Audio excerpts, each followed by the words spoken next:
Hey, welcome to yet another wonderful episode of Five Legs Garage. Today we're going to work on a Jeep. Nope, not that one. That's right. It's the pumpkin.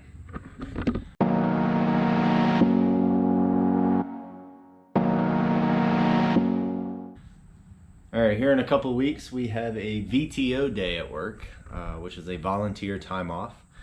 And it's really hard to figure out what we want to do since we've been in COVID and pandemic and lockdown and this, that, and the other. But one thing that we can do is go on the trails. Now, we're going to go to Uwharrie National Forest over there, over by Troy in North Carolina. And we go up there to get water off the trail so that we're not, eroding away. So we dig trenches, we pick up trash. You're not supposed to be drinking out there, but yet there's beer cans everywhere. We want to try to keep those clean. The more we can keep it clean, the more we can keep them open.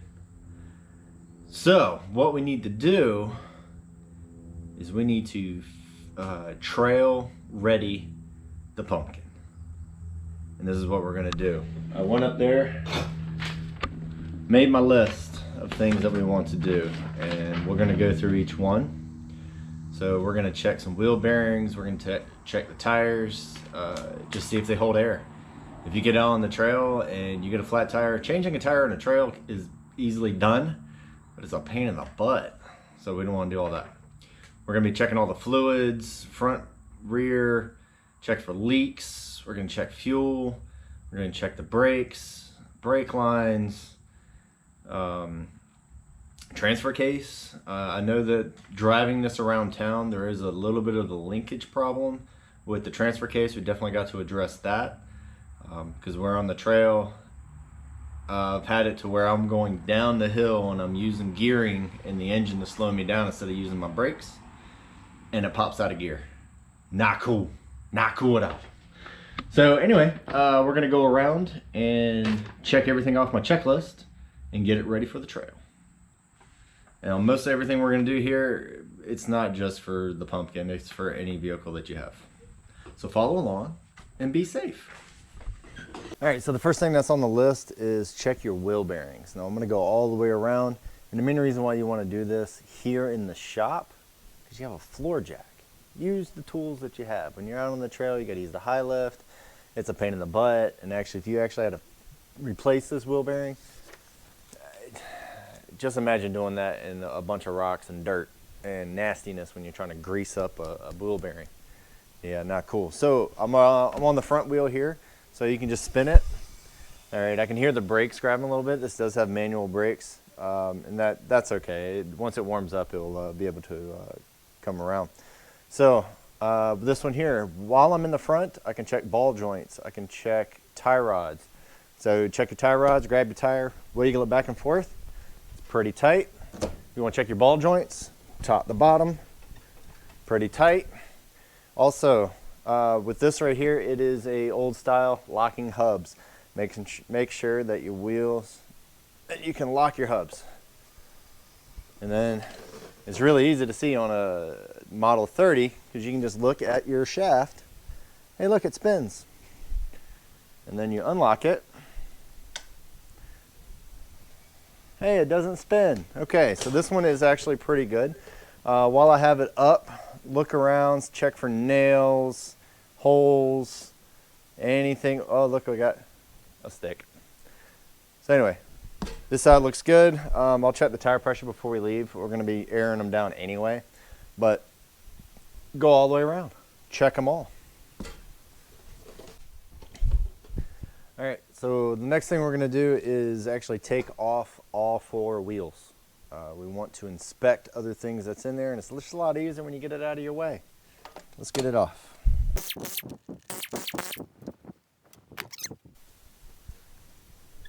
All right, like you probably saw in previous videos, I am running some wheel spacers on these.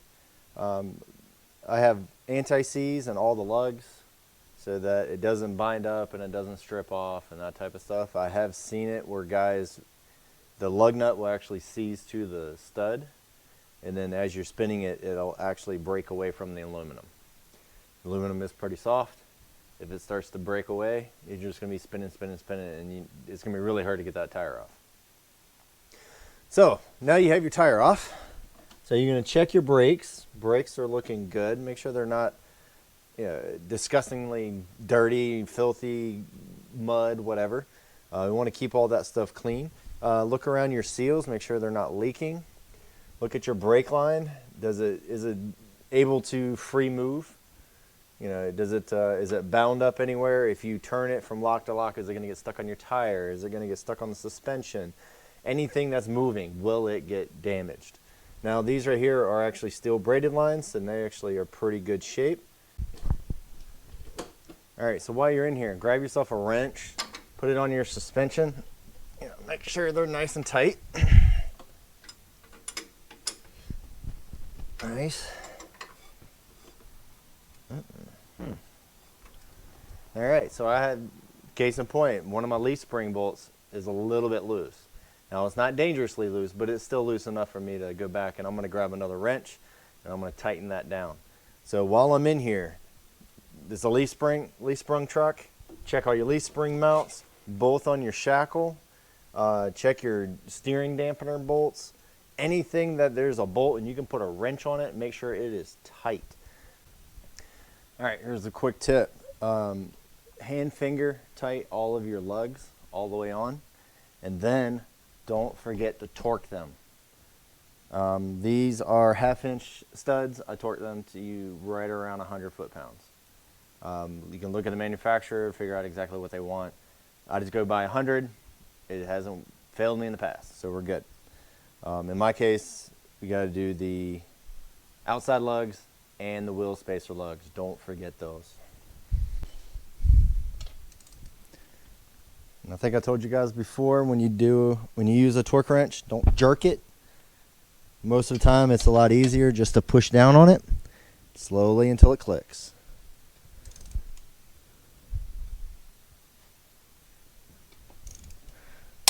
There you go. There's my click.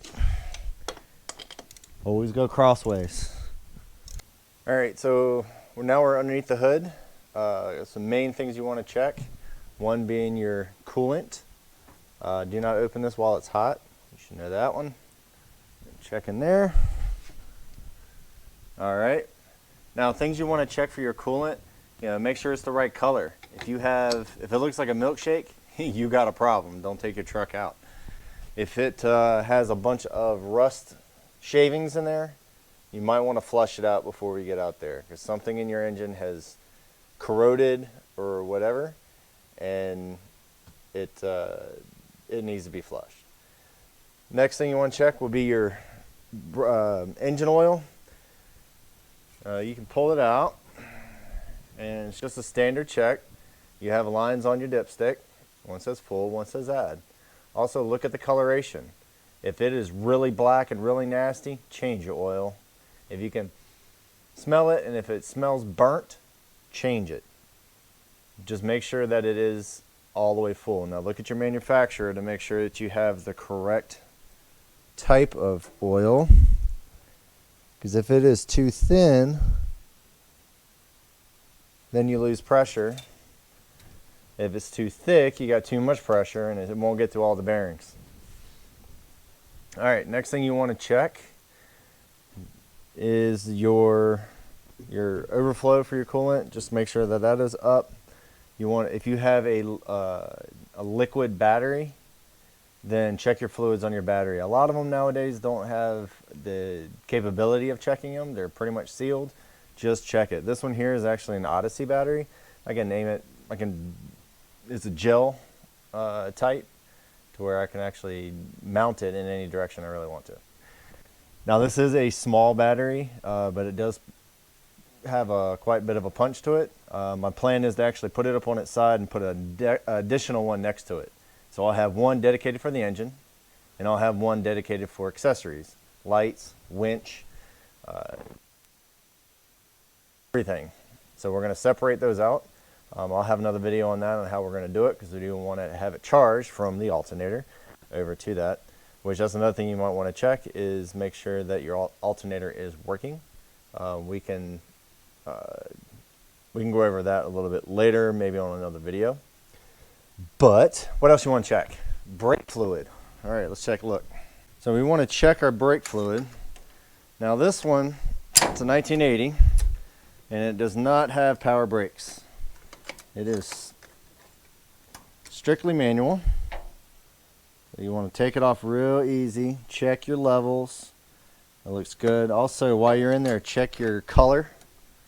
You don't want it to be nasty. Actually, hold on. If I can get my wrench out. Alright.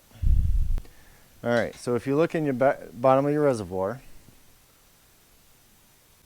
alright, a couple things you want to check is color. If it is dirty, flush it. If it is, you can't see the bottom, flush it. If it's nice and clear like this, it's pretty good, then you're in good shape. Just be careful with brake fluid. If it gets it on paint, it will eat it alive. It is crazy how much. They should just have paint thinner or paint remover. Just use brake fluid and it'll be all gone. So my level looks great. You have two banks, one for the front, one for the back. In this particular case, I have disc brakes in the front and drums in the back.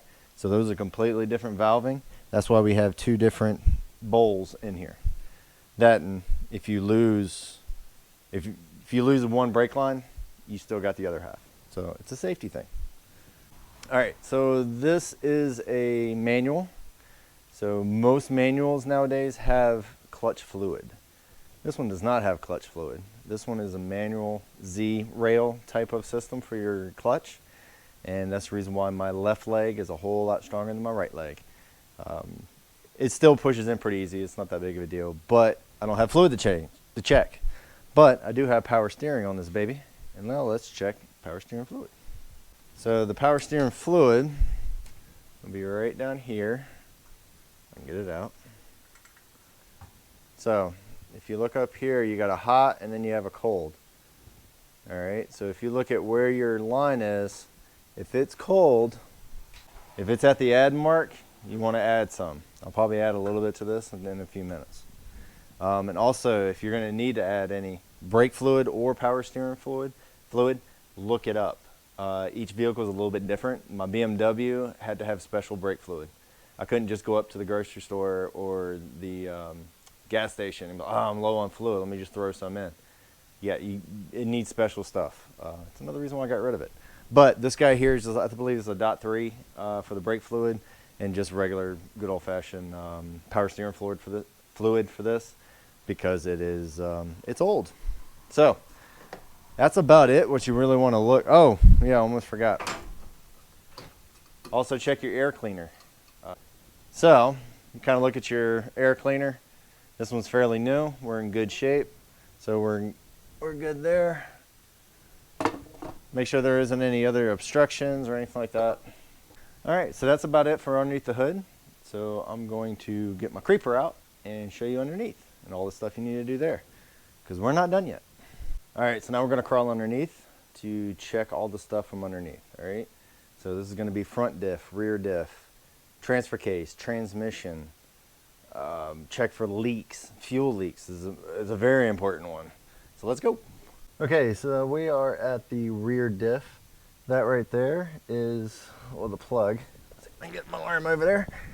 There we go. So this right here is the plug. So it will take an Allen wrench. You pull that out and then you fill all the diff fluid in there. Look at your manufacturer and figure out exactly which diff fluid you need. This particular one is just a basic 90 weight. It's old. It doesn't have anything special. I don't have lockers. I don't have any of the other stuff. So make sure that you fill it with the right stuff. So you just keep filling it up until it starts pouring out. Once it pours out, then you're good to go. Now if you're just checking it, I would pull that plug out, put your pinky in, pull it back out, and if it's wet, you're good. If it's not wet, put some in.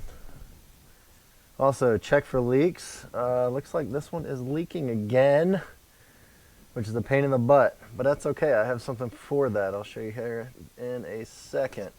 So while I'm under here, let's look at fuel lines.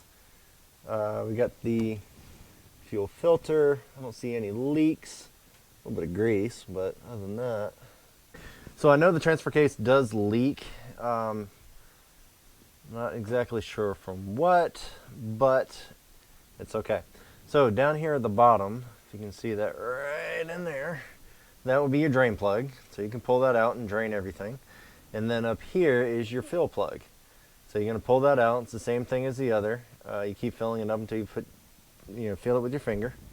Look for any other leaks. It looks like this guy's it's leaking from my from my fill plug, and maybe this gasket right here. But that looks kind of nasty. I think I might change that before we go. Here's a catalytic converter, because I like the environment. At least the best I can. All right, so transmission. So right here, hold on. All right, so right there is the drain plug. It looks like I'm leaking there as well. So I will address that, see where that's coming from. All right, so this right up in there is actually the fill plug. It's not in the greatest spot, but that is how you fill it. So you got fill. Now, while I'm under here, we're going to go ahead and look at the linkage. Now, I do have twin sticks in this. It is a Dana 300, so it is capable of doing twin sticks. So I can go to low, go to high, go to forward, go to low, get wherever. Two-wheel drive low. Doesn't make a difference. I have that option. So that's the steering box. It does look like I am leaking from that as well. That is just a seep leak. It's not huge. Anything that is dripping on the floor, I kind of want to fix that, because then that will just destroy the environment. We don't want to do that. All right, you pretty much checked all your fluids. You checked underneath. You checked under the hood. Now we need to check our lights. Because even if you're going to go for a day trip, you still want to have all your lights to work, because you never know. You can break an axle, you can break whatever, and you can't get off the trail until maybe the next night or during the night, whatever. You still need your lights. So you can try something simple like our headlights. Oh yeah, yep, they work. All right, so we're going to be off-road, so we do have some off-road lights that we're going to check. All right, I'm just going to turn them all on. There we go. All right, so we have off-road lights. Wow, I can't talk today. So we have 3 coming off the front. I don't know if you can see that very well. So when I made this bumper, I've actually integrated mounts for all these lights. Now 2 of them are spots and 2 of them are floods. They do pretty well, but the ones in the back are wickedly bright. It is ridiculous. So I should be able to back up with ease. And they work. Very nice. All right, so all my lights work. Now I do have blinkers. I did check those. All right, so we're gonna check our blinkers, because if we got to ride on the trail, ride on the road. All right, we got 1 blinker. All right, right side works.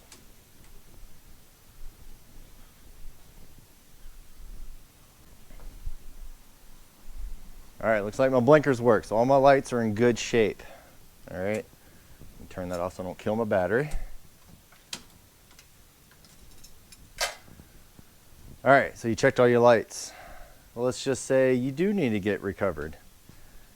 Check your recovery gear. So in this particular case, I got my wire, I got my little ammo can. So we're gonna go test out our winch. There we go. All right, it's very simple. You got out and you got in. Can't get that messed up. All right, so we're gonna go out. Fantastic, let me see if it runs. There we go. All right, I usually put my hook out there so that if I ever lose my pin that I lost on the Dodge over there, if I ever lose my pin, the hook goes away. It is still hooked up here, so hopefully it doesn't hurt somebody and go through somebody's windshield. Always hook your hook, all right? Or put some way to secure it to the vehicle. All right, so also check your D-rings. Make sure that they don't have any cracks or anything like that. So you should have recovery points at both ends, because you never know. So on this particular one, I got them on. They still look good. I don't see any cracks in the welds. We should be in good shape. So let's check our list. Okay, let's go through our list real quick. We got bearings, we got tires, we have suspension parts, Make sure there aren't any worn out parts. Go ahead and change them now. Don't want to do that on the trail. Make sure that you have fluids and everything that needs some fluid. Make sure it's full. Make sure it's good fluid too. Don't put the sorry crap in there. Make all your lights work, your recovery gear, torque your lug nuts, check for fuel leaks, check all the other stuff. Don't be stupid. Check all your stuff. So that's pretty much it. If you follow all of those, you should have a pretty good day on the trail. You might have some issues with parts breaking. You can't really think of everything, I guess. So I'm going to do another video here in a little bit on all the crap that I bring with me up on the trail. Now each one's might be a little bit different because of the actual rig. This one being a CJ, it's got Torx, it's got reverse Torx, it's got regular nuts, it's got bolts, it's got metric, it's got every darn thing. I try to get everything standardized and we'll see how it goes. There's also electrical stuff and spare parts. So stay tuned for one of those videos. Hopefully that would help you. If you have any comments on this one, maybe something I missed, let me know. I would like to be a little bit more prepared and be ready to go out. So anyway, don't forget to like, subscribe, and have fun out there on the trails. Later.